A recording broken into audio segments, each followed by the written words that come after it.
So, ang pag-uusapan po natin sa gabing ito ay ang Book of Hosea. So, alamin po natin ang nilalaman ng Book of Hosea.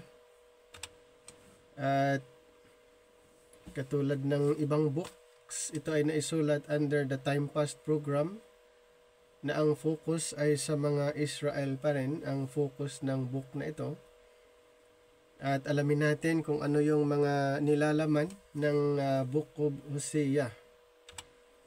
So, ano ba ang purpose ng book na ito? Hosea wrote this book to remind the Israelites. So, tandaan natin ang Book of Hosea ay nakafocus pa rin sa mga Israelites. Dito po makikita natin kung ano yung mensahe. And then, Israel's continual turning to false gods. God's steadfast love is portrayed in the long-suffering husband of the unfaithful wife. Hosea's message is also one of warning to those who would turn their backs on God's love.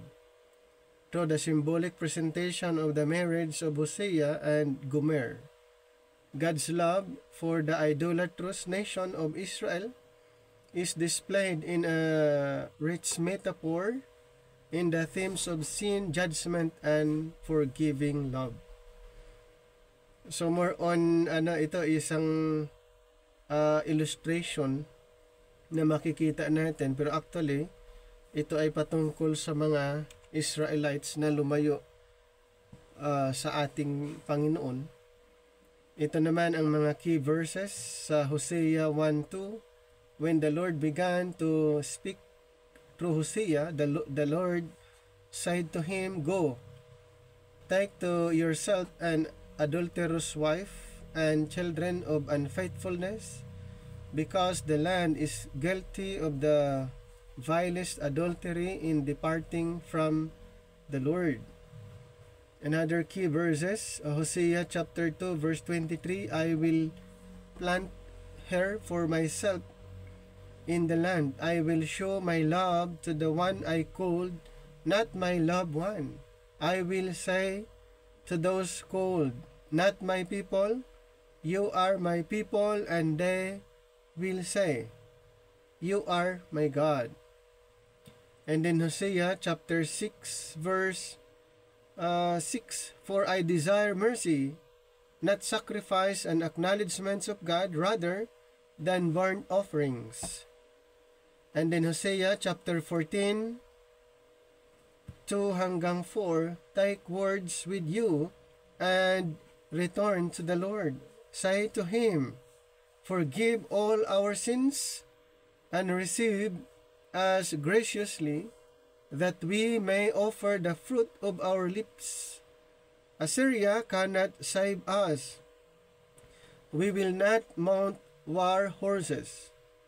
We will never again say, our gods, to what our own hands have made. For in you the fatherless find compassion. I will heal their waywardness and love them freely, for my anger has turned away from them. Now, the book of Hosea can be divided into two parts. Number 1, Hosea chapter 1, verse 1 to chapter 3, verse 5, is a description of an adulterous wife and faithful husband, symbolic of the unfaithfulness of Israel to God through idolatry.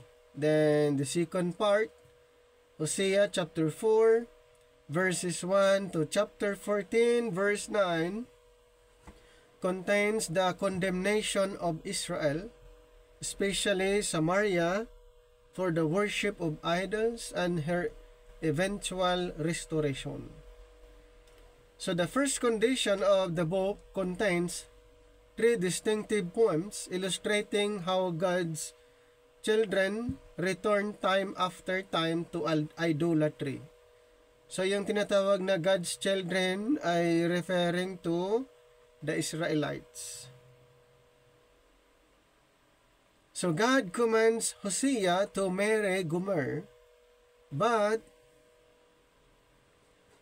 after bearing him 3 children, she walks away from Hosea to her lovers. The symbolic emphasis can be seen clearly in the first chapter as Hosea compares Israel's actions to turning from marriage to life as a prostitute. Then the second section contains Hosea's denunciation of the Israelites, but followed by the promises and the mercies of God. So the book of Hosea is prophetic, accounting of God's relentless love for His children. So ulitin ko po, God's relentless love for His children, Israel. Since the beginning of time, God's ungrateful and undeserving creation has been accepting God's love, grace, and mercy while still unable to refrain from its wickedness. So the last part of Hosea shows how God's love once again restores His children as He forgets their misdeeds when they turn back to Him with a repentant heart. The prophetic message of Hosea foretells the coming of Israel's Messiah. 700 years in the future, Hosea is quoted often in the New Testament. So more on, ulitin ko po yung prophecy concerning the coming Messiah, at ito po ay mangyayari after the Great Tribulation. So ulitin ko, ito ay illustration lamang yung dito sa Isaiah regarding sa mga Israelites na humiwalay sa ating Panginoon, but later on sila po ay ma-restore. Kaya mayroon pong tinatawag na restoration and then the reclamation, at yan po ay mangyayari after the 7 years Great Tribulation. Ang Panginoon ay muling babalik at doon po matupad ang propesiya patungkol po sa Kanya na siya ay maghahari sa bayang Israel. So, what is the main message of the book of Hosea? The central message of the book of Hosea is God's unwavering love and faithfulness towards His people Israel. Kahit ganun pa man ang mga Israelites, hindi sila masunurin, hiniwalayan nila ang Panginoon, pero still, ang pagmamahal ng Panginoon ay nananatili po, even when they are unfaithful to Him. So the book uses the metaphor of a marriage to illustrate this relationship. So tandaan po natin, ito po ay isang metaphor, a marriage illustration between Israel and God, showing how God, like a husband, remains devoted to His people even when they turn away from Him and pursue other gods. Hosea also emphasizes God's ultimate desire to restore and heal His people after periods of judgment and apostasy. So what are the key aspects of this book? Una, God's faithful love. So ito po yung pwede nating i-consider dito po sa book of Hosea.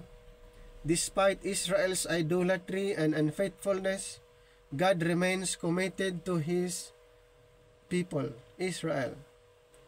Then forgiveness and mercy. God offers reconciliation and restoration even after his people's sins. So ganun pa rin ang ginawa ng Panginoon. He was offering reconciliation, restoration to his people sa kabila ng kanilang kasalanan. Then isa pa, the marriage metaphor, Hosea's marriage to Gomer, a woman who is unfaithful, symbolizes God's relationship with Israel, highlighting his love and patience despite their infidelity. Ayan po. So ito po ay isang illustration or metaphor na ganun po ang nangyayari. Isang illustration, si Hosea ay nakipag-asawa kay Gomer na unfaithful. At dito po kung babasahin niyo po sa Book of Hosea, si Hosea ay nanatiling tapat, pero si Gomer na kanyang asawa ay hindi. Ito po ay nagsimbolo lamang po sa relasyon ng Panginoon sa Israel. Next, the judgment and restoration. So the book depicts cycles of judgment for sin, followed by God's merciful restoration of His people, Israel. So mayroong judgment and then restoration. Sa book of Hosea, ma-encounter nyo po yung tinatawag na cycle of judgment. And then later on sila ay ma-restored and then nagkakasala na naman and then restoration ulit. So, ganun po. Hope for the future. So, Hosea points to a future where God will heal and restore Israel ultimately, fulfilling His covenant promises. At katulad ng binanggit po natin, ito po ay mangyayari po yung tinatawag na restoration, complete restoration sa millennium. Sa second coming na po ito mangyayari. Okay? So, ang mga pinag-uusapan natin dito sa Book of Hosea ay nakafocus doon sa sitwasyon ng mga Israelites na sila'y namumuhay sa kasalanan, pero ang Panginoon gumawa ng paraan para sila po ay ma-restore, bumalik sa ating Panginoon. Ang tanong, ito ba ay mensahe para sa church, the body of Christ? Hindi po. Malinaw po na ang mensahe ay more on sa mga Israelites. So, ang sa atin lang po ay pag-aralan for learning purposes ayon sa sinabi ni Apostol Pablo sa Romans 15:4, for learning purposes. Yan. So, kaya dapat po nating pag-aralan. So, what is the book of Hosea about? So in the book of Hosea, God sends Hosea to Israel during the reign of King Jeroboam II to communicate God's despair over their perpetual idol worship and dependence on outside nations. So time ni King Jeroboam, yung Hosea. Ito po ay time sa paghari ni King Jeroboam II. So, though the people have failed to be faithful covenant partners to God, His commitment to them remains.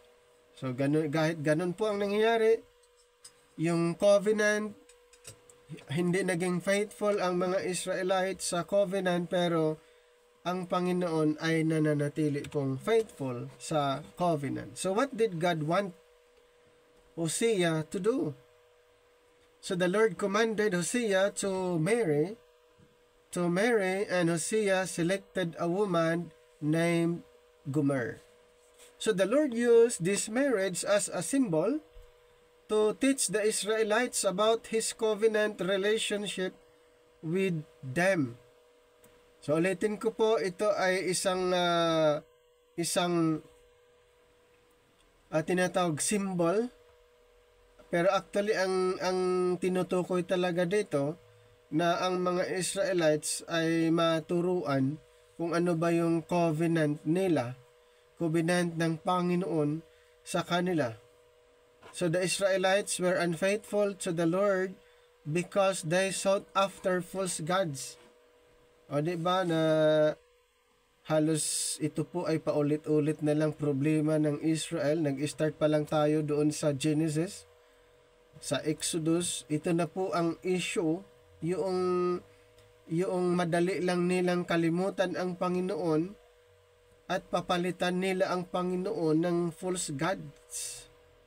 Mas madali sa kanila na kalimutan yung Panginoon na nag-perform ng maraming miracles para sa kanila. Start pa lang doon sa nung nandun sila sa Egypt, pinakita na ng Panginoon yung mga iba't ibang miracles.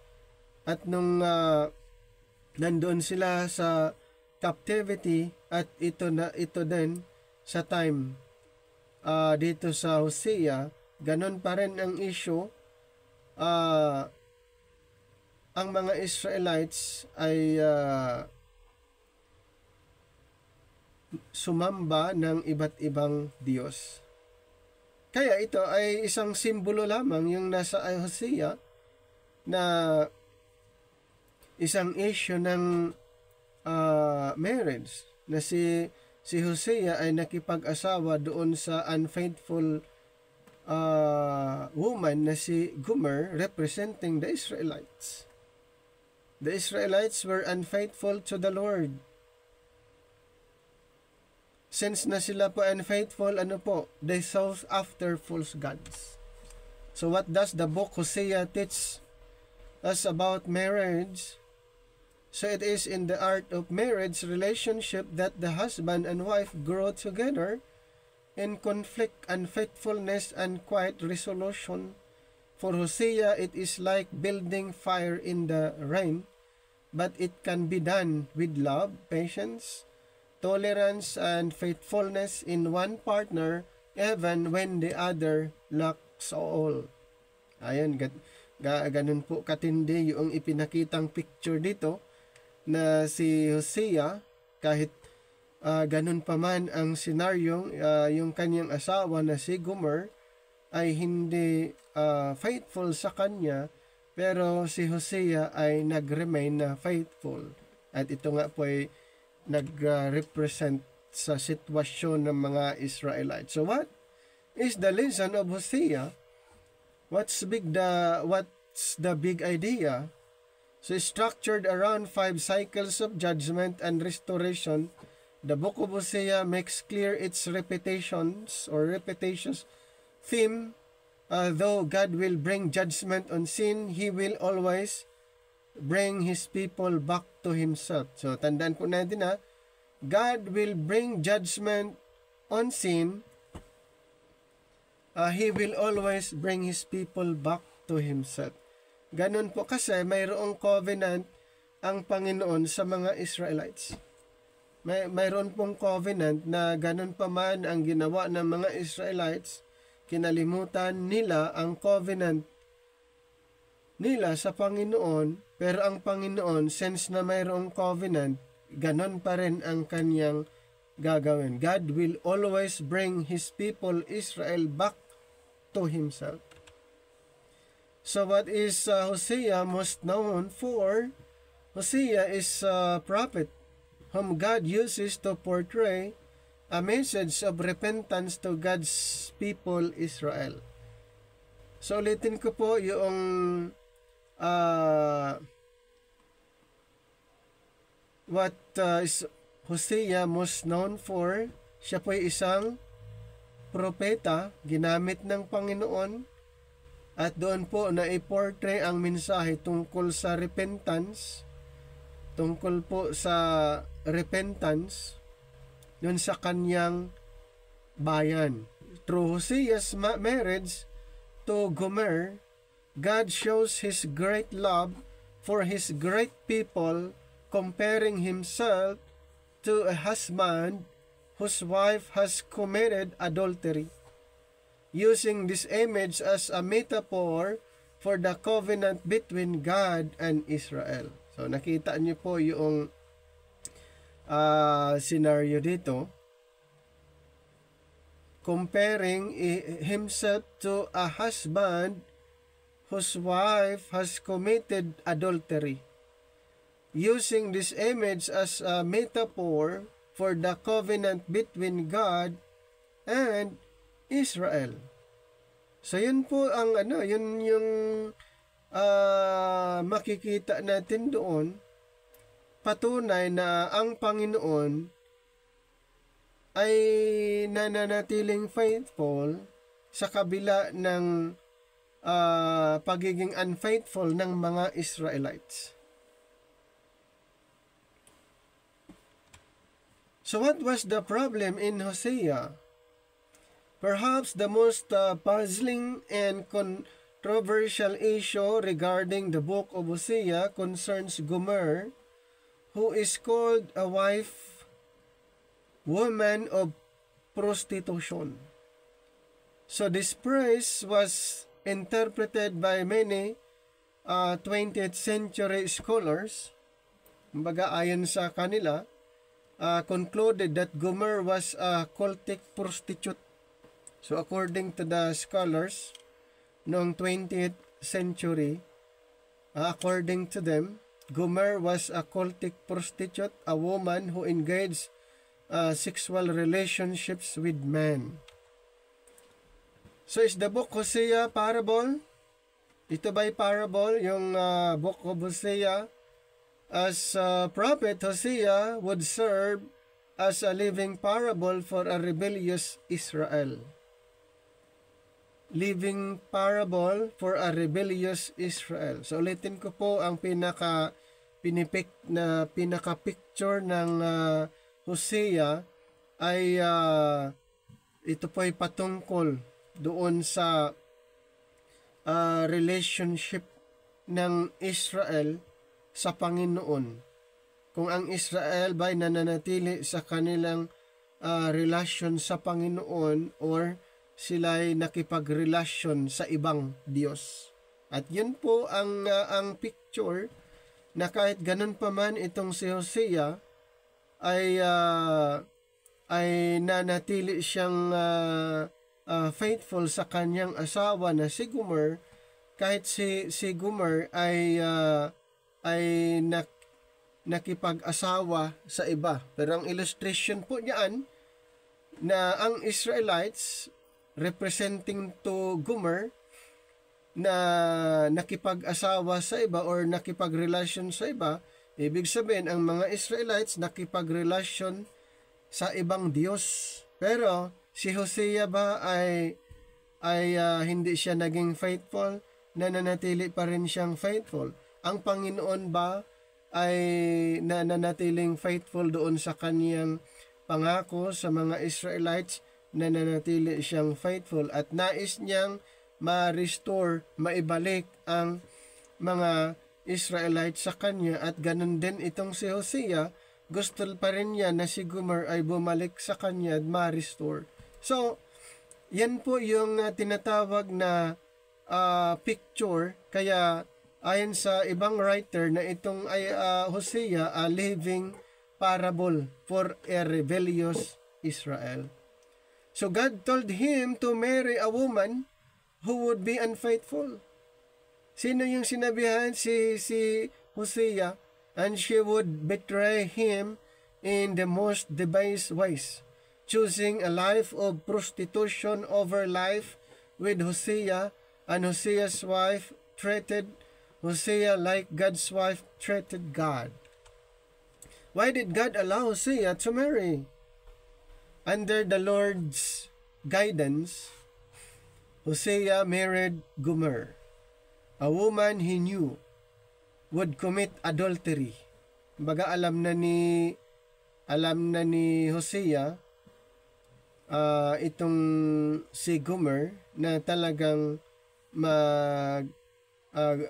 mag-commit ng adultery. So the marriage would serve as a symbol for the relationship between God and his people Israel after King David's death. his son Solomon married hundreds of women from cultures all over the region who worship many false gods. What is Hosea's plea and the end of the book? So Hosea's plea to Israel take words of repentance. Okay, sa bandang huli ng Book of Hosea, nandoon po yung tinatawag na repentance. With you and return to the Lord, according to Hosea 14:2, speaks to me and startles me. Now, what was God's love in the book of Hosea? Paano natin malalaman din doon at ano yung love ng Panginoon na makikita natin doon sa book ng Hosea? Hosea is about God trying to woo His children back to Him, referring to the Israelites. And He has great love and compassion for them, though they were great sinners and are great sinners. Even in the midst of His decrees of judgment to them, He calls them back to Himself. Ganun po katindi kahit itong mga Israelites ay sumamba ng iba't ibang mga Diyos or ibang God or talagang makasalanan na sila. Pero ang Panginoon ay mayroon kasing pangako, mayroong covenant ang Panginoon. Ang desire ng Panginoon pa rin ay manumbalik sila. Manumbalik ang mga Israelites. At na-mention po natin kanina na ang complete restoration po sa kanila ay sa pagbabalik na rin ng Panginoon sa second coming. So what does the name Hosea mean?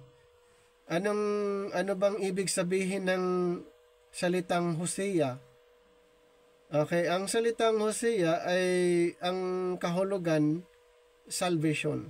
Okay, yun ang kahulugan ng kanyang pangalan, salvation.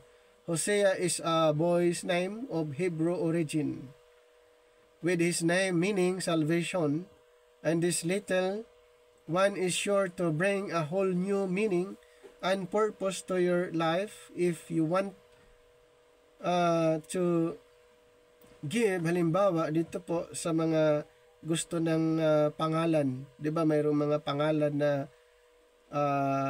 Hosea o iba pang mga pangalan ibinibigay, ipinapangalan. So mayroon tinatawag na connection. Okay, katulad ditong Hosea ay mayroong connection at alam natin siya ginamit na isang illustration at hinahalintulad siya sa Panginoon na nagiging faithful at sa kanyang wife na alam niyang makasalanan, unfaithful sa kanya. So, since na yung pangalan niya ay ang kahulugan ay salvation. So, yun ang yun yung connection at ginamit siya ng Panginoon bilang illustration po dito. Anyway, why did Hosea have to buy his wife? Why did Hosea have to buy his wife? Hosea is buying back his wife. She is already his, but by her sin was enslaved to others, and so he had to pay this price, this half a year's wages, to get back what was already his by covenant. So ganun katindi, no? Yung kanyang asawa si Gomer sa puntong ito ay wala na sa kanya, humiwalay nga sa kanya, pero ang ginawa niya ay binayaran niya na bumalik. So yun po, bumalik sa kanya, so binayaran niya. Yan. So likewise, God created us or created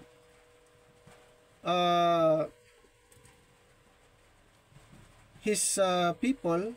Actually, dito po ang illustration na makikita natin na sa kabila po ng sitwasyon lalo na sa mga Israelites, ay nais pa rin ng Panginoon na manumbalik sila, at ito nga sa pamagitan ng death ng Panginoon sa cross. Isa po 'yon sa paraan na ang mga Israelites ay manumbalik, at yan po'y matutupad sa millennium. Kaya nga na-mention po natin na pagdating sa millennium ay ma-restore ulit ang mga Israelites. And who was Hosea's wife? In the book of Hosea, the prophet Hosea's wife is named Gomer. The story portrays their marriage as a symbolic representation of God's relationship with the unfaithful people of Israel. So nakuha niyo po yung illustration, yung simbolo kung bakit ganun ang naging senaryo. Dito po, ito ay simbolo lamang, a representation of God's relationship with the unfaithful people Israel. So Gomer's unfaithfulness mirrors Israel's idolatry and the subsequent consequences. So what is Hosea sa chapter 7? Anong ibig sabihin doon sa chapter 7 ng Hosea? So in Hebrew Bible, it is a part of the book of the 12 minor prophets. The book contains the prophecies attributed the prophet Hosea, son of Beeri. So doon po yung konting kaalaman tungkol kay Hosea, kung kanino siyang anak. Sa chapter 7, siya ay isang anak ni Beeri. And about Israel, reproof for multiple sins sa chapter 7, 1-10, resulting in God's wrath against them for their hypocrisy in Hosea chapter 7, 11-16. So ano po yung tinutukoy doon? Siyempre, ito ay patungkol pa rin sa prophecy ni Propeta Hosea doon sa mga Israelites na sila po ay magkakaroon ng tinatawag na judgment base sa kanilang ginagawa. And what are the lessons of the book of Hosea? Hosea teaches that God will not allow His people to become unfaithful without consequences. Kaya doon sa chapter 7 ay mayroon pong equivalent or mayroong tinatawag katumbas na consequences dahil nga sila ay unfaithful, pero nais ng Panginoon ay maging faithful sila. Pero ang itong mga Israelites ay hindi po sila nagiging faithful sa Panginoon. So through the actions of His prophet, God is saying to Israel, I will welcome you back if you renew your covenant with me. Diba? Still ang Panginoon ay ang kanyang desire na itong mga Israelites ay manumbalik. Kaya Hosea teaches that God will not allow His people to become unfaithful without consequences. So what kind of person was Hosea in the Bible? Siyempre siya isang propeta. Okay? Siya po isang propeta. During that time of King Jeroboam. So God's faithful love for the Israelites and beginning with His ministry during the time of King Jeroboam. Yan nga, yung time na yun. At ilang years po, a period of 25 years. Then, what does the book of Hosea tell the story of? Hosea's message focus on Israel's unfaithfulness to the Lord. Okay, so yun po yung, ulitin ko po yung focus dito po sa Hosea, yung regarding the unfaithfulness of his people Israel. So this lack of faithfulness is seen in Israel's worship of other gods. Diba? Kaya kung basahin yung Book of Hosea, ang mga Israelites ay sinasamba nila ang mga Diyos-Diyosan at tinalikuran nila ang totoong Diyos at sumamba sila ng iba't ibang Diyos. Ayan po ang problema that time na kung saan nakita ni propeta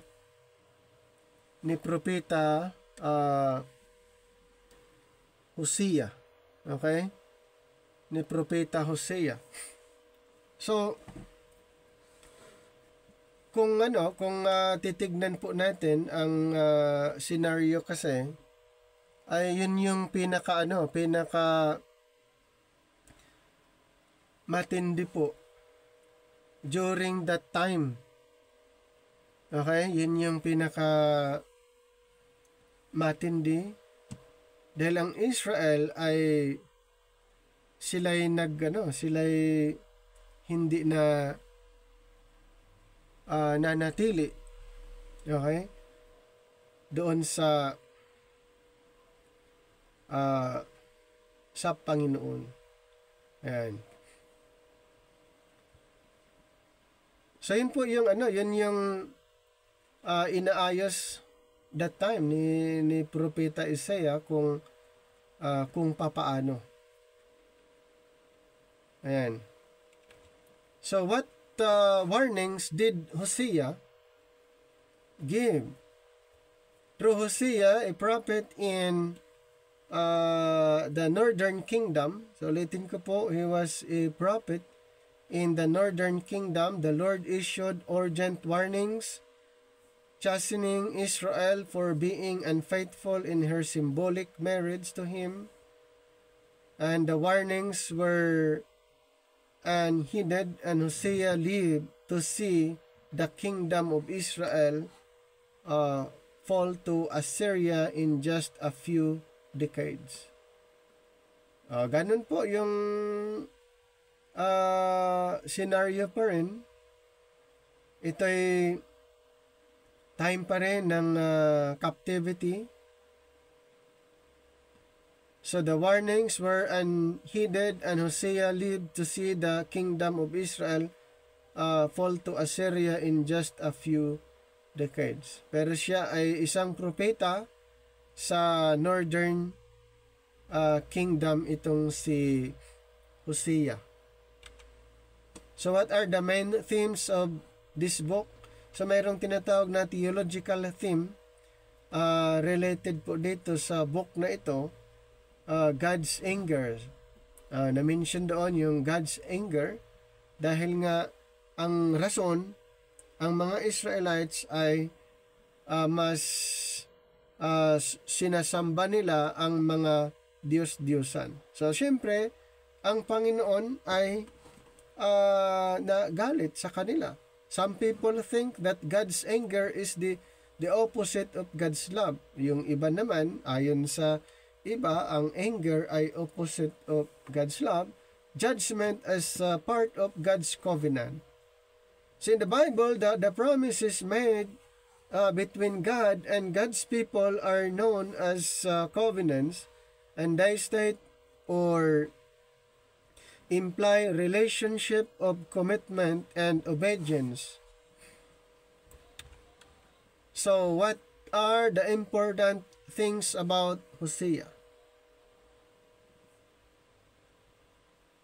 So the Talmud claims that he was the greatest prophet of his generation. So according to this group, the period of Hosea's ministry extended to some 60 years, and he was the only prophet of Israel of his time who left any written prophecy. So according to them, okay, nag-extend ng 60 years. At siya lang ang natitirang propeta sa Israel na nag-iwan ng maraming na isulat na prophecy, na propesya itong si Hosea. So again, what is the main lesson from Hosea's marriage? Ano kaya ang lesson dito sa mga Israelites? Yung marriage ni Hosea. Hosea was to show Israel her sin, literally by taking an unfaithful wife and being faithful to her. God's judgment on his unfaithful people was more than clear. They were not fit to be his people. They were not fit to be his period. And how did Hosea's unfortunate marriage help him deliver his message? So using the imaginary of a marriage, the Lord, through Hosea, taught his people that though they had been unfaithful to him, he would still not divorce them if they would but turn back to him. So, yun po yung scenario, ha? Kahit ganun po yung scenario na naranasan ni Hosea, pero wala po sa kanyang kaisipan na i-divorce yung kanyang asawa. At gusto pa niya na bumalik. Okay, gusto pa niya na bumalik. What is the teaching of Prophet Hosea? Hosea also had another message to deliver, one that was even more important. He came to tell the people about God's heart. So isa pa sa ipinapangaral ni Propeta Hosea, yung regarding doon po sa pag-ibig pa rin ng Panginoon sa kanyang bayan, Israel. So despite their offensive behavior, despite their unfaithfulness to Him, God still cared for them. So ang tindi ng pagmamahal ng Panginoon, sa kabila ng ginawa ng mga Israelites, sumamba sila ng iba't ibang Diyos, pero ang Panginoon ay inaalagaan pa rin sila, pinoprotektahan pa rin sila. Though the people's sins had broken His heart, God went on loving them just the same. Kumbaga, dito ang tindi, no? Walang nababago sa pagmamahal ng Panginoon kahit ang kanyang bayan ay namumuhay sa pagkakasala, patuloy sa kanilang kasalanan, pero ang pagmamahal ng Panginoon ay hindi nagbabago. Ganon katindi po yung pag-ibig ng Diyos sa kanyang bayan. And what is the symbolic meaning of Hosea's marriage to Gomer? Alamin natin yung ano yung talagang pinaka simbolo, yung marriage ni Hosea to Gomer. Alam natin siya ay isang propeta, na-mention nga natin kanina, siya ay isang propeta. Okay? And then yung simbolo dito po ay nagpapakita po sa pagmamahal ng Panginoon sa kanyang bayan, Israel. Okay? Yun po ang ano doon yun yung pinaka-symbol doon, yung pagmamahal ng Diyos sa kanyang bayang Israel. Kahit ang Israel ay sumamba ng ibang Diyos-Diyosan, iba't ibang Diyos, or nakipagrelasyon sa ibang God or gods, ang pag-ibig ng Diyos ay hindi nababawasan. Hindi nagbabago ang kanyang pagmamahal sa kanyang bayan. And then ulitin ko po yung metaphor sa kanyang marriage. So Hosea is the first Hebrew prophet to employ the marriage metaphor to portray God's covenant relationship with Israel. Kumbaga si Hosea lang. Si Hosea lang ang nag-portray doon sa covenant ng Panginoon, covenant relationship ng Panginoon doon sa kanyang bayang Israel, and one in which Israel became unfaithful. Hosea is a prophet of divine love. He portrays God as a lover who is betrayed by the infidelity of his beloved people Israel. Yan ang kung alamin nyo ang Book of Hosea, kung babasahin nyo ang Hosea, napakatindi po ang senaryo, dahil ang senaryo kasi starting pa lang sa chapter 1 hanggang sa last chapter, yung problem ng relationship, okay? Yung problem ng marriage relationship, Hosea to Gomer, God to his people, at kung papaano. Pero doon po, habang babasahin nyo ang Book of Hosea, si Gomer, si Hosea ay mahal pa rin niya yung kanyang asawa na si Gomer, kahit ito'y nag-commit ng adultery, umalis sa kanya at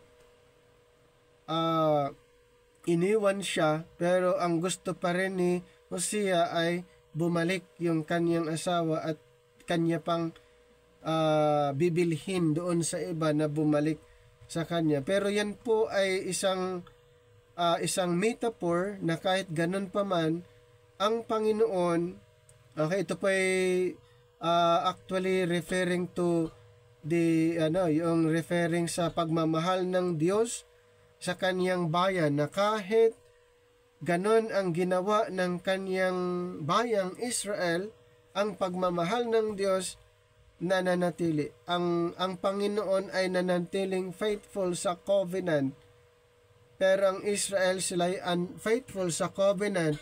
Pero ang pag-ibig ng Diyos walang nababago, at nais ng Panginoon maibalik sila, magkaroon ng restoration. Ang tanong, ito ba'y nangyayari na restored ba ang Israel back to God? Hindi pa po. Kailan ito mangyayari? Ang scenario na ito mangyayari sa millennium. Sa millennium na po. Kaya habang babasahin yung Book of Hosea, ang talagang pinaka-culmination sa millennium na po. Why did God allow Hosea to marry? Ayan po, na isa sa mga ayan po, yung lesson doon kung bakit. Kaalam naman ni Hosea na ang kanyang mapangasawa ay nag-commit ng adultery. Ayan po, pero yun ay isang illustration or simbolo lamang representing doon sa God's relation or relationship to his people, Israel. Yan. Yun naman ang pinaka-portrait doon or pinaka-picture doon eh. Okay? Yun yung pinaka-picture doon kung bakit inalaw ng Panginoon na si Hosea ay asawahin niya si Gomer, at alam naman niya na yun ay mag-commit ng adultery. Pero ito po ay, ulitin ko, ay simbolo for a relationship between God and his people Israel. And what was the main metaphor in the Book of Hosea? So the most evident metaphor used was that a husband and wife, as Hosea chapter 4 verse 12 points out, this image was meant to let Israel know they were forsaking their God by their behavior, comparing Israel to an adulterous wife. So yan po ang illustration doon. Ang Israel ay sinahalin tulad ito sa adulterous wife. Ano kayang tribe? Saan kayang galing na tribo itong si Hosea? So, according to some Christian tradition, galing ito sa kay tribe of Issachar. Okay, tribe of Issachar according to the Christian tradition. Now, Hosea, one important aspects of the ancient Tanakh order of the Hebrew Bible is that the 12 prophetic works of Hosea through Malachi, sometimes referred to as the minor prophet. So some Bible scholars tinatawag na minor prophet dahil ang pagbabasya nila yung kapal ng book. So tinatawag nilang minor prophets. So were designed as a single book called the 12. Hosea is the first book of the 12. Diba yung may tinatawag nilang 12 minor prophets? So first itong si Hosea. Hosea lived in the northern kingdom of Israel about 200 years after it broke off from southern Judah. In 1 Kings chapter 12, and he was called to speak on God's behalf to the people of Israel, and who he also called Ephraim or Jacob during the reign of one of Israel's worst kings, Jeroboam II. This king led the nation into chaos from which it never recovered. So in the year 722 BCE, the big bad Assyrian Empire would swoop in to destroy Israel. According to 2 Kings chapter 14 to chapter 17, and Hosea had seen it all coming. So the book is collection of some 12 or 25 years worth of his preaching and writing. Wow. The book is collection of some 25 years worth of his preaching and writing, almost all of which is in the form of poetry. The book has been designed to have 3 main sections, chapters 1 to 3, and then chapters 4 to 11, then last chapters 12 to 14. Kung alamin natin sino kaya ang nagsulat ng librong ito. So, maraming mga Jewish and Christian tradition hold that the book of Hosea is a collection of the prophet Hosea's messages and writings. So according to them, ito po ay isang compilation lamang, mga messages o mga sulat ni Propeta Hosea na kinolekta. So, ay kung totoosin, siya pa rin ang ma-consider na nagsulat.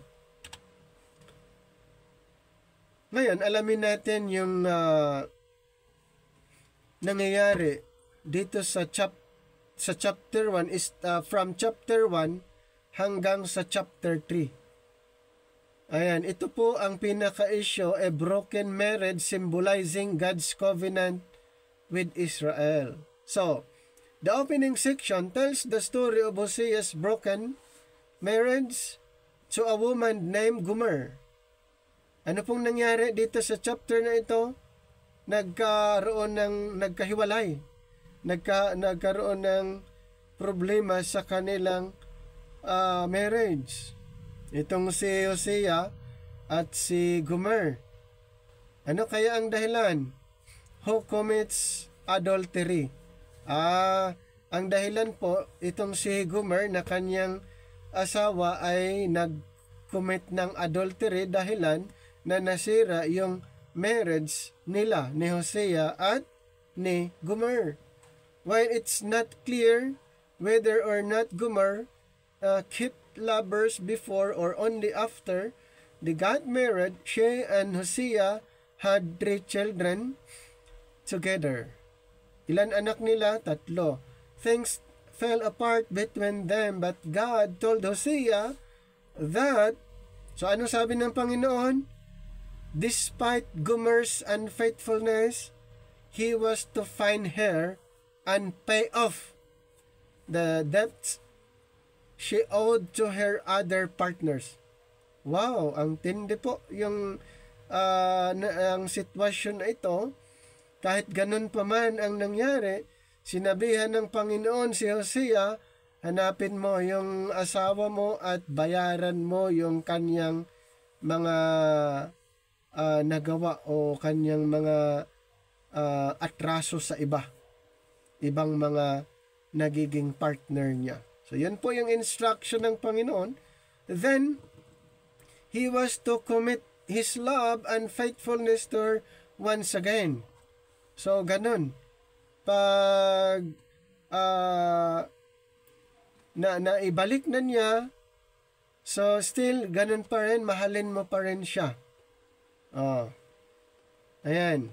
God then says that these circumstances, the broken and repaired marriage and the children are prophetic symbols. Balitin ko po ito po ay prophetic symbols. Itong si Gomer ay nag-represent ito po sa Israel. At si Hosea ay nag-represent sa God na nagmamahal sa kanyang bayang Israel. And God then says that these circumstances, the broken and repaired marriage and the children are prophetic symbols that tell the story of God's relationship with Israel. God has been like a faithful husband to Israel. Ulitin ko po, ito yung significant doon.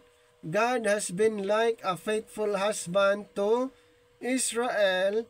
He rescued them out of slavery in Egypt and entered into a covenant with them at Mount Sinai, where he asked them to be faithful to him alone. Ayan po Kailangang malinaw po sa atin yan, yung scenario na hinahalin tulad po ito sa husband and wife na mayroon silang tinatawag covenant. At ito nga po ang nangyari. Nagkaroon ng ang Panginoon ng covenant sa Israel. Ang Panginoon at saka Israel, mayroon silang covenant na dapat ang Israel mananatili silang faithful sa Panginoon. When God brought them into the promised land, however, Israel took all the abundance that He provided for them, such as grain, wine, and oil, and dedicated it to the worship of the Canaanite god, Baal. And therefore, God has a legitimate reason to end the covenant and divorce Israel, but after considering it, God instead says that He's going to pursue Israel once again.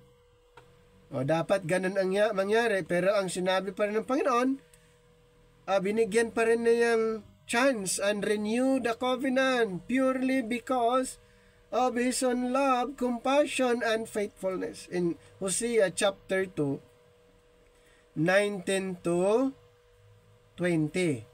Kung tutuusin pala, dahil sa ginawa ng Israel, ay tatapusin na ang covenant. at i-divorce na ang Israel. Pero hindi po yan niya ginawa, binigyan pa rin niya ng pagkakataon ang Israel para ma-renew, para ma-renew yung covenant sa kanya. At mahal pa rin ng Panginoon ang bayang Israel. Sa kabila ng pagiging unfaithful sa kanya. So, Hosea spells out exactly what all this means. The consequence of Israel's rebellion will be imminent defeat by other nations and exile. Ayan po. Kung mapapansin nyo nga, dahil sa kanilang ginawa, isa po yan sa ginawa ng Panginoon bilang consequence, sila ay maging maalipin sa ibang bansa. But, there is still hope for future restoration. Ganun pa man, meron pa rin silang pag-asa in the future. One day, Israel will repent and come back to worship their God. And in response, God will bring them a new messianic king from the line of David who will bring God's blessing. Alam niyo kung sino yon? Si Jesus Christ. Nakuha niyo yung scenario, yung nangyari, meron sa kabila ng ginawa nila, pagiging unfaithful sa Panginoon, pero mayroon pa ring pag-asa in the future dahil ang Israel ay magrepent na po sila at babalik na po sila sa kanilang Panginoon. At yan po ay mangyayari sa second coming na po. Wala pa po ito. At saka ulitin ko, yung Book of Hosea, hindi po yan mensahe sa panahon natin ngayon. Hindi po yan message under the dispensation of the grace of God. Kaya ang mauunawaan lang natin yung mga lessons lang po kung papaano ang mga Israelites sumuway sa ating Panginoon at paano din ang Panginoon na nanatiling minahal sila sa kabila ng kanilang patuloy na paggawa ng kasalanan. So this opening chapters, chapter 1 to chapter 3 introduce all the main ideas of the book of Hosea. Israel's rebellion will bring severe consequences, but God's own covenant love and mercy are more powerful and will open the way to a new future. Ang tindi yung, kung titignan niyo po yung scenario, yung pag-ibig ng Panginoon, napakatindi po. The remaining sections of the book, Hosea's flowing poetry explores these themes in more depth. There are two collections of his accusations and warnings for Israel's matatagpuan sa chapter 4 to chapter 11, and then chapter 12 to 14, ito po yung pinakalast, concluded by a hopeful poem about God's mercy. Kaya nga doon sa last part ay ipinakita din yung picture ng pag-asa. Ngayon, alamin naman natin yung sa chapter 4 hanggang chapter 14 naman. Ano po ang pinaka-issue dito? Israel's unfaithfulness and God's compassion. Ayan. In chapters 4 to 10, Hosea explores the causes and effects of Israel's unfaithfulness. Ayan. Hosea explores the causes and effects of Israel's unfaithfulness. He says, numerous times that Israel lacks all knowledge or understanding of God. Ulitin ko po, he says numerous times.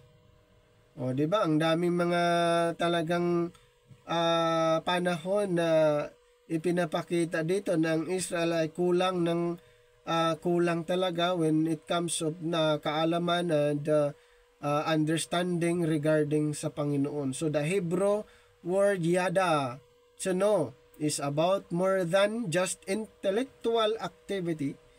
It's personal relational knowledge. It's the difference between knowing about someone and knowing that person. So God wants Israel to know Him in a committed relationship. Ulitin ko po, God wants Israel to know Him in a committed relationship and to experience His love for them. That's the kind of knowledge that transforms people's hearts and lives. So this is why Hosea is constantly exposing the hypocrisy of Israel's worship. Ayan po. Ito yung, kumbaga, kung ikaw si Hosea, napakatindi po yung mission ministry na dapat mong gampanan. Kasi dito po Hosea trying to expose their hypocrisy. Exposing the hypocrisy of Israel's worship. He shows how they constantly break the 10 Commandments. And they allow grave injustice within their communities, and then they go to their sacred temples and offer sacrifices to God like everything is fine. Talagang hypocrisy. Nagiging sila, relihiyoso. Nagiging sila, yung parang faithful, pero hindi pala. Ito po ay hypocrisy. Hipokrito ang tawag ni Hosea sa kanila, kasi nga ang kanilang puso wala doon. But things are not fine, not only because of their hypocrisy, but also because they worship many other gods. Sino? Yung mga Israelites. Tapos gumawa pa sila ng mga pag-aalay doon sa temple, pero hindi pala totoo. Dami pala nilang sinasambang Diyos katulad ni Baal. Just like Israel has given their allegiance to false gods, they have also put trust in their political alliance with Egypt and Assyria. Instead of trusting God to protect them, they want to become more like these other nations and rely solely on military power. Nasaan na yung paniwala nila sa Panginoon for their protection? Ang kanilang desire, ang inaasam na nila ay maging katulad sila ng ibang bansa, kaya nakipag-alay sila sa Egypt and Assyria. So God says it's all going to come crashing down on their heads. Not so long from now, Assyria will turn on Israel and come to ravage their lands. Napansin niyo po, yan po ay punishment, consequences ng ating Panginoon sa mga Israelites dahil sa kanilang ginagawa na labag sa commandments ng ating Panginoon. Dahilan na sila po ay na-captive. Alright, in chapters 12 to 13, Hosea gives an Israelite history lesson to show just how unfaithful they've been from the very beginning. Talagang sa Genesis pa lang, ang Israel ay unfaithful na. Yan po ang kanilang, yan po ang pinaka-problem that time. Biro mo yun from Genesis o dito na tayo sa Book of Hosea, ang pinaka nila, yung unfaithfulness. Yung kanilang madali nilang kalimutan yung covenant ng Panginoon para sa kanila, Nakalimutan nila ang ginawa ng Panginoon para sa kanila at madali silang maniwala or ma-convince, ma-deceive doon sa mga ginagawa ng ibang bansa. So, ano ang tawag sa kanila? Ang tawag sa kanila ay unfaithful. So, he alludes to the patriarchs Jacob's lying and treachery in Genesis 27:28, and then to Israel's rebellion in the wilderness. Ulitin ko po ha, the Israel's rebellion in the wilderness. Doon sa Numbers chapter 12 to chapter 20. Ano pa? To their appointment of the corrupt king Saul, who led them into disaster in 1 Samuel 12 and 1 Samuel 15. Now, this is Hosea's way of saying that some things never change. Yun pala ang yung talagang basya. Noon pa man, ganun po ang naging yung characteristics ng mga Israelites starting pa lamang. Madali po sa kanila na kalimutan lahat ang ginawa ng Panginoon. Kumbaga, madali lang nilang palitan ang Panginoon doon sa mga Diyos-Diyosan. Madali nilang kalimutan yung covenant ng Panginoon sa kanila. Napakaganda po yung plano ng Panginoon sa mga ito, pero ganun ang nagiging sitwasyon, naging characteristics ng mga Israelites. So, it's easy to lose hope here, but remember that in chapter 3, ano sabi ng Panginoon? He had a plan to save and restore His people. Ang ganda ng sinabi ng Panginoon sa kanila. Ngayon, chapter 11, ito ang illustration. Turning point. It's a beautiful poem that depicts God as a loving father who raised his son Israel and shared everything with him, but his son has rebelled and turned on him by taking advantage of his father's generosity. So in this poem, God is emotionally torn apart. He's angry naturally, and he says that He'll bring down severe consequences. Nagalit ang Panginoon dahil doon sa, kumbaga, sinamantala yung kabaitan ng Panginoon at gumawa ng mali.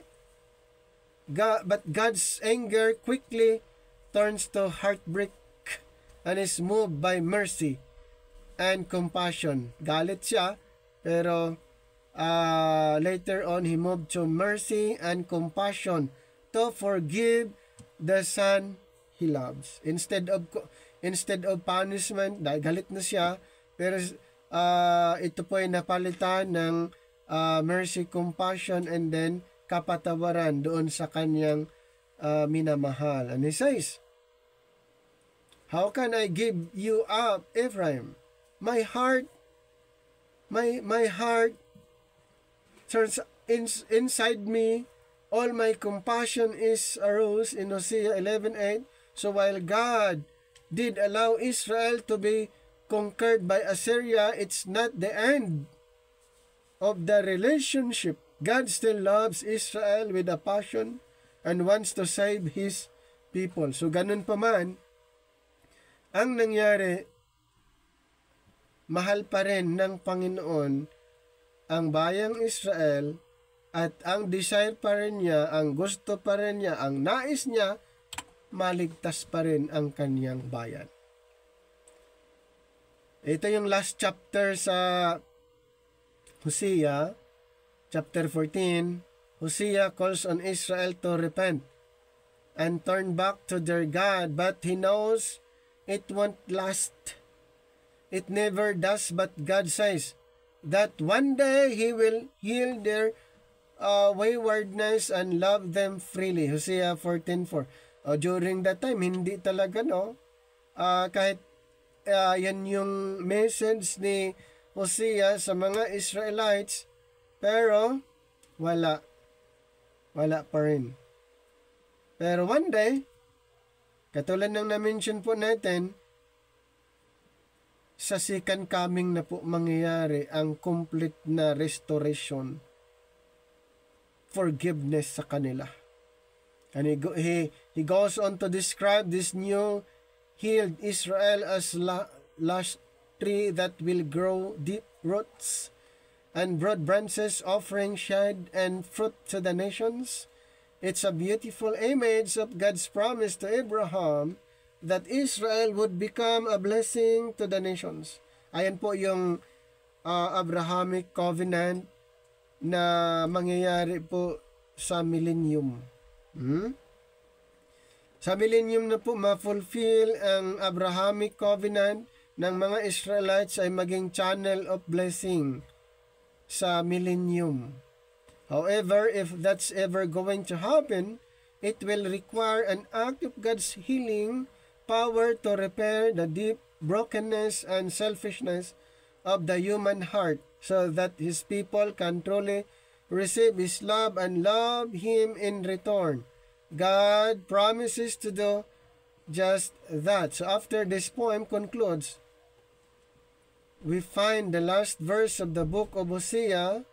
It's an appended note, likely from the author who collected Hosea's poetry.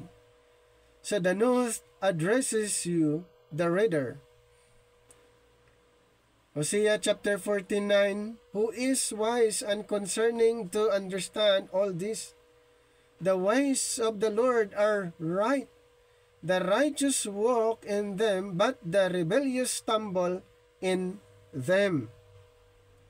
So the author wants you to know that Hosea's ancient poetry to northern Israel is not locked in the past. It reveals deep truths about God's character and human nature and about the future of God's covenant people.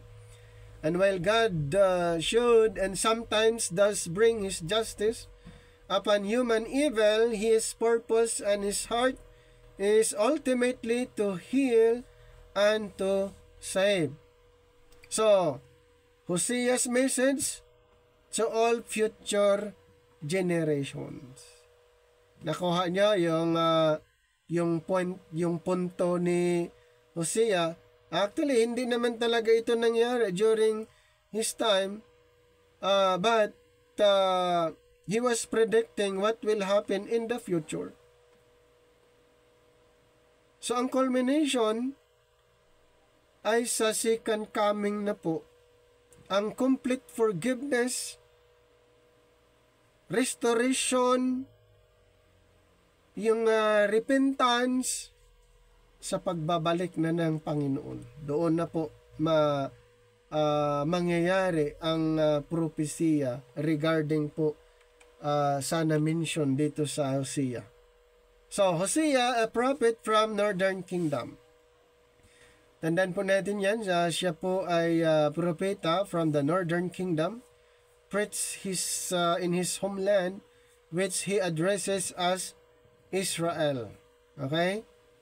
So, yan po ay address doon sa mga Israel. Yun naman talaga ang pinaka-content doon sa kanyang mensahe.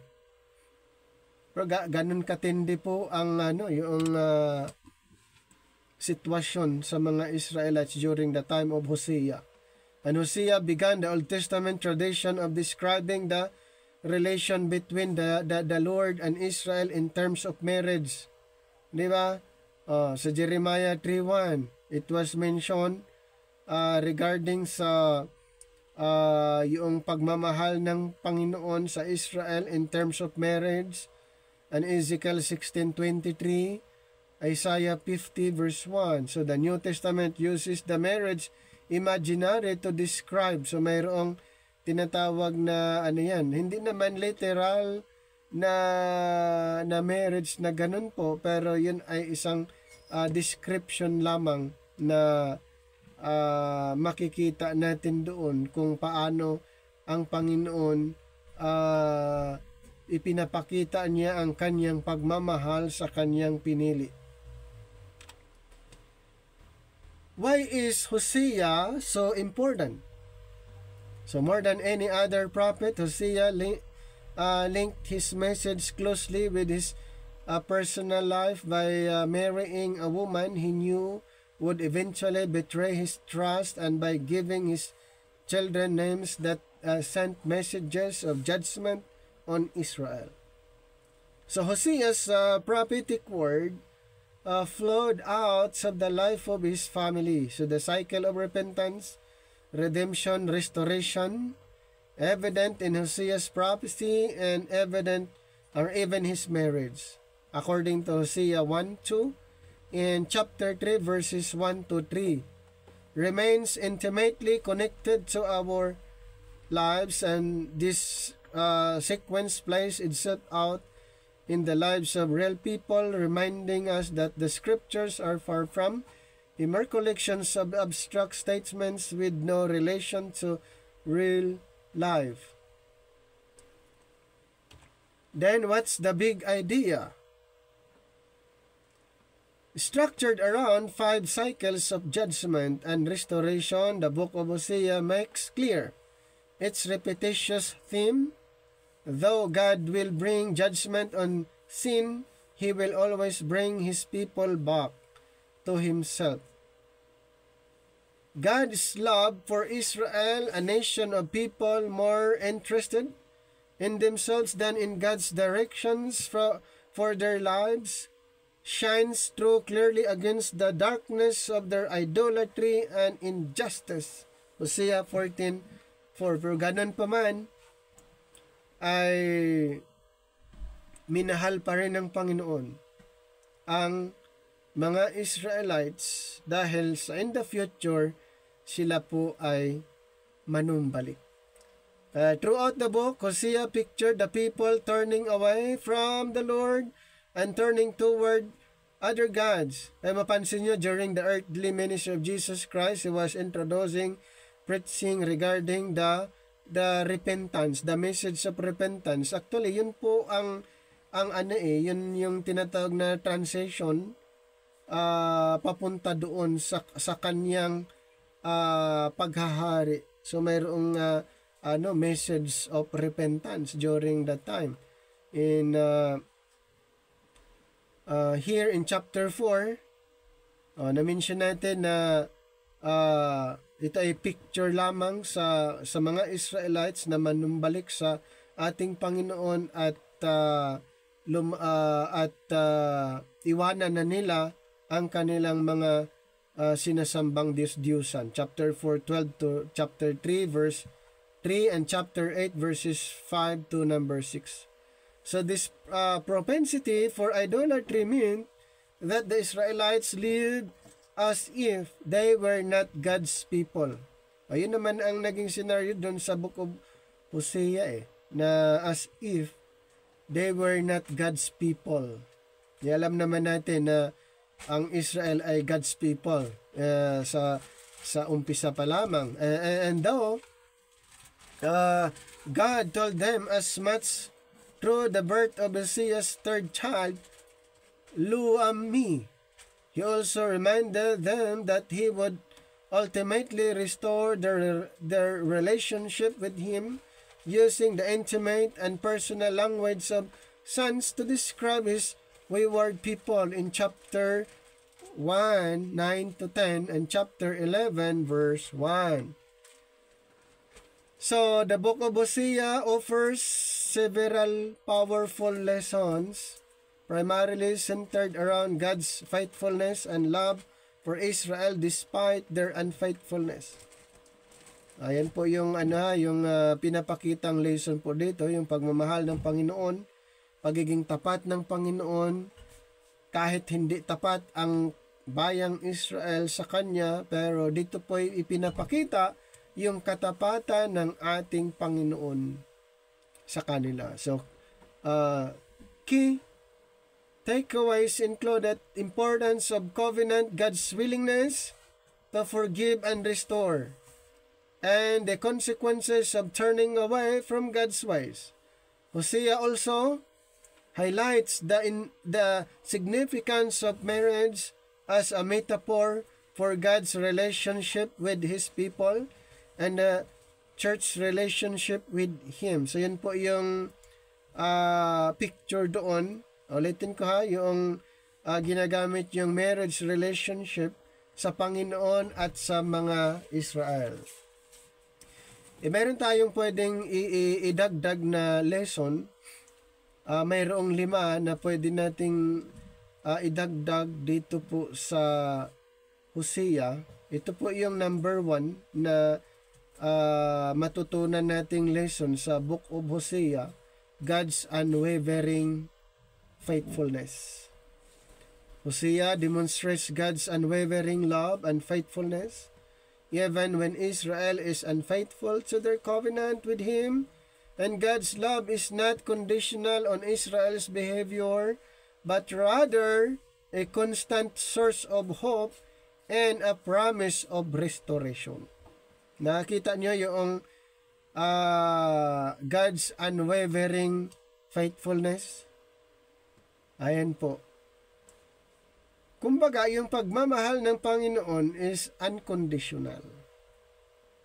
Ayan. Kahit yung mga Israelites ay masama, ang kanilang behavior hindi maganda, pero ito po ang Panginoon ay nananatili pa ring tapat, faithful sa kanila. Then, yung pangalawa, forgiveness and restoration. So the story of Hosea and Gomer, where Hosea is commanded to take back his adulterous wife.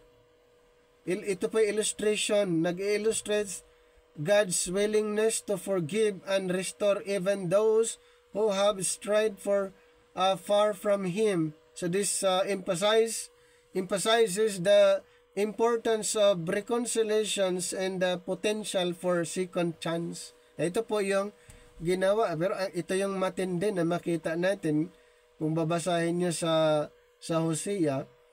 Itong si Hosea ay iniwanan na ng kanyang asawa at sumama sa iba, pero ang command ng Panginoon ay bilhin mo yung asawa mo pabalik. Kung ano yung mga naatraso niya o mga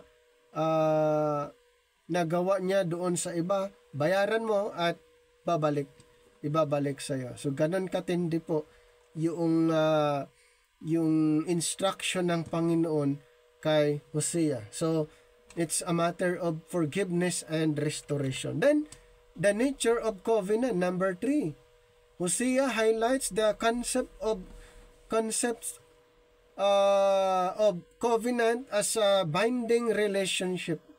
Mayroon kasing covenant, hindi na pwedeng mabago yung covenant ng Panginoon sa Israel. Binding relationship between God and His people. So mayroong covenant na nag-bound sa kanila.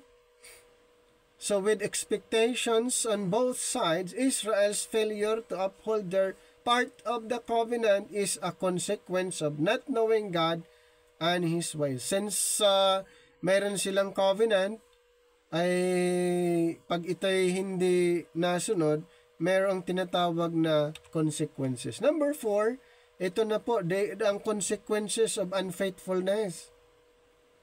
Hosea portrays the consequences of Israel's idolatry and unfaithfulness, including judgment and suffering. And this serves as a cautionary tale about the importance of remaining faithful to God and living according to His will. So mayroong consequence doon sa pagiging unfaithful ng mga Israel? Yes, meron. Number 5, the importance of God's Word.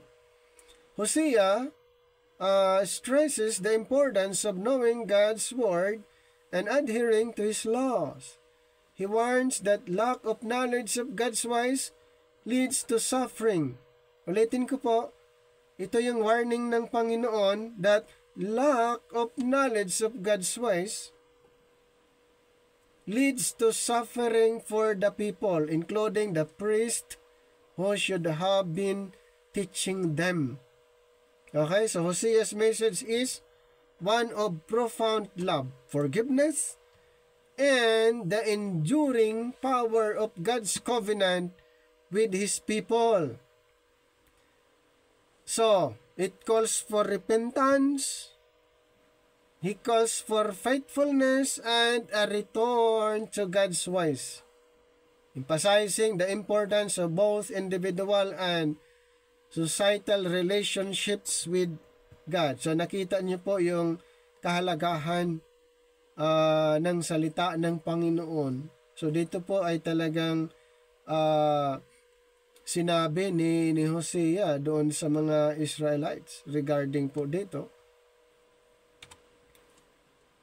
Hosea's prophetic message, ito pa, idagdag natin yung mga ilan embedded within the collections of the 12 minor prophets. That book of prophet Hosea stands out with its unique blend of personal narrative and divine prophecy. So it addresses the northern kingdom's infidelity to God through the metaphor of Hosea's own tumultuous marriage. Composed in the turbulent 8th century BC, Hosea's writings are brief yet powerful, echoing the themes of sin, judgment, and restoration. So yun po yung pinaka makita nyo doon, yung issue, yung sin, judgment, and restoration. Kung babasahin mo from chapter 1 to the last chapter, ganun ang issue lagi. Sin, judgment, and restoration. Then, Israel's infidelity. The book of Hosea starkly portrays Israel's infidelity through the lens of spiritual adultery. The nation having turned to other gods and engaged in oppressive practices. So yan po ang na nagiging nangyari. Itong mga Israelites ay nakipag-engage na sila doon sa ibang Diyos at ginagawa na din nila yung mga practices din po. So Hosea uses the imaginary vision of wives' unfaithfulness to parallel Israel's betrayal of their covenant with God. Idolatry, yun yung pinakaano pa rin issue. Israel's worship of false gods is like to Gomer seeking other lovers, an act that undermines the exclusivity of her marriage vows. Then, social injustice. The oppressions of the poor and vulnerable within Israel is seen as a direct contraventions of God's commandments, further severing their relationship with Him. So the name Hosea gives to his children with Gomer are symbolic indictments of Israel's action. So yan po ay isang illustration or simbolo. Jezreel alludes to bloodshed and coming retribution. Lo Ruhama indicates the withdrawal of God's compassion. Lo Ami, a name that literally means not my people, signifying a severed relationship. So yun po yung ibig sabihin. Lo Ami, meaning not my people. So, another 6 lessons, ito na may according to the modern Christians, according sa kanilang pag-aaral, at mayroon silang 5 na nakita na magandang lesson. So, ito po sa Hosea 14, isa yan sa ikinoconsider nila. Ang number 1, the unconditional love is powerful. So sa Hosea 14:4, I will heal their waywardness, and love them freely, for my anger has turned away from them.